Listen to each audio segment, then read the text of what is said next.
கோப்பியம் உண்மையும் பின்னணியும். சென்னை நொளம்பூரில் வீடு புகுந்து கஞ்சா போதை கும்பல் ஒன்று தந்தை மற்றும் மகன்கள் மீது அரிவாளால் கொடூரமாக வெட்டி கொலை செய்த அதிர்ச்சி சம்பவத்தில் கொலையாளிகளை போலீசார் துப்பாக்கியால் சுட்டுப்பிடித்த அதிர வைக்கும் பரபரப்பு சம்பவத்தை பற்றி இப்போது பார்க்கலாம். சென்னை சின்ன நொளம்பூர் யூனியன் சாலை பகுதியில் கடந்த வெள்ளிக்கிழமை மாநகராட்சி லாரியில் அப்பகுதி மக்கள் தண்ணீர் பிடித்து கொண்டிருந்த போது திடீரென தண்ணீர் பிடிப்பதில் தகராறு ஏற்பட்டிருக்கிறது. அதில் அந்த பகுதியைச் சேர்ந்த முருகதாஸ் மற்றும் அவருடைய மகன்களான சரத் மற்றும் சஞ்சய் மூவருக்கும் அதே பகுதியைச் சேர்ந்த உதயா ஆகியோருக்கும் இடையே ஏற்பட்ட வாக்குவாதத்தின் போது சஞ்சயும் சரத்தும் உதயாவை கையால் அடித்துவிட்டு வீட்டிற்கு சென்றிருக்கின்றனர். இதனால் ஆத்திரமடைந்த உதயா தனது சகோதரர்களான ராகேஷ், கார்த்திக் மற்றும் மேலும் சில நண்பர்களை வரவழைத்து அன்று நள்ளிரவே முருகதாஸின் வீட்டின் கதவை தட்டி உள்ளனர்.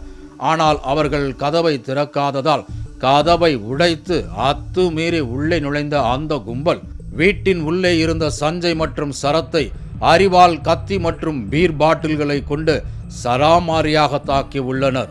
அப்போது இதனை தடுக்க வந்த தந்தை முருகதாஸையும் அந்த கும்பல் கொடூரமாக வெட்டிவிட்டு தப்பி ஓடியது. இந்த கொடூர தாக்குதலில் கடுமையாக பாதிக்கப்பட்ட மூவரும் இரத்த வெள்ளத்தில் கிடந்து உள்ளனர். பின்னர் இவர்களின் அலறல் சத்தத்தை கேட்ட அக்கம்பக்கத்தினர் வந்து 3 நபர்களை மீட்டு மூவரையும் KMC மருத்துவமனைக்கு கொண்டு சென்றனர். ஆனால் சஞ்சய் மருத்துவமனைக்கு செல்லும் வழியிலேயே பரிதாபமாக உயிரிழந்துள்ளார்.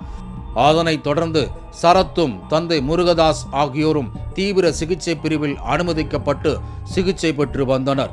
பின்னர் இந்த சம்பவம் குறித்து சஞ்சயின் தாய் செல்வி கொடுத்த புகாரின் பேரில் சம்பவ இடத்திற்கு வந்த நொளம்பூர் காவல் நிலைய போலீசார் கொலை மற்றும் கொலை முயற்சி ஆகிய பிரிவுகளின் கீழ் வழக்கு பதிவு செய்து தனிப்படைகள் அமைத்து விசாரணையை தொடங்கினர். அதன் பின்னர் கொலையில் தொடர்புடைய முக்கிய குற்றவாளியான மதுரவாயிலைச் சேர்ந்த ரூபேஷ் என்பவரை போலீசார் சுற்றி வளைத்து பிடிக்க முயன்றனர். அப்போது போலீசாரையே தாக்கிவிட்டு தப்பியோட முயன்ற ரூபேஷை தற்காப்புக்காக போலீசார் துப்பாக்கியில் சுட்டு பிடித்தனர்.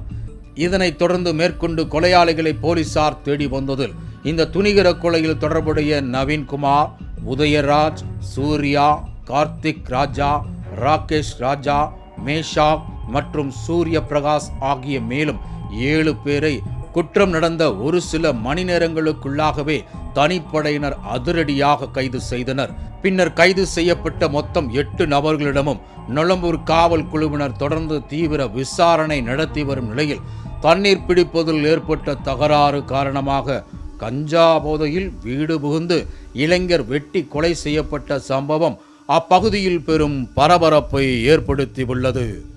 தண்ணி குடிக்க தண்ணியில் போனாங்க அமிச்சையா. நான் போஸ்டர் ஒரு பையன், சின்ன பையன்தான். அந்த பையன் ராங்க பேசினானா, நீ அங்கே வந்தவன்ட்டு ரெடி வச்சுட்டு அவனா அசிங்க என் பிள்ளை எங்கேயும் சண்டிக்கெல்லாம் போன கேட்டுப்பாரு. சண்டிக்கெல்லாம் போக மாட்டாயா. அந்த பையன் வச்சு நான் போய் வீட்டு போய் சொல்லிட்டு அல்லேரு ஆள் நொறி பண்ணிட்டு வந்துட்டாங்க. ஐயா திடீர்னு கஷ்டத்தினா முடியலப்பா. எங்களுக்கு வெட்ட வந்தாங்க, என் பொண்ணை வெட்ட வந்தாங்கப்பா. என் பிள்ளைய ஈத்து போட்டு ஈத்தும் போயிட்டாங்கப்பா. ஈத்து போய் அப்படியே கறியாக இருக்க மாதிரி வெட்டுறாங்கப்பா. அப்புறம் என் புருஷனை வெட்டினாங்கப்பா.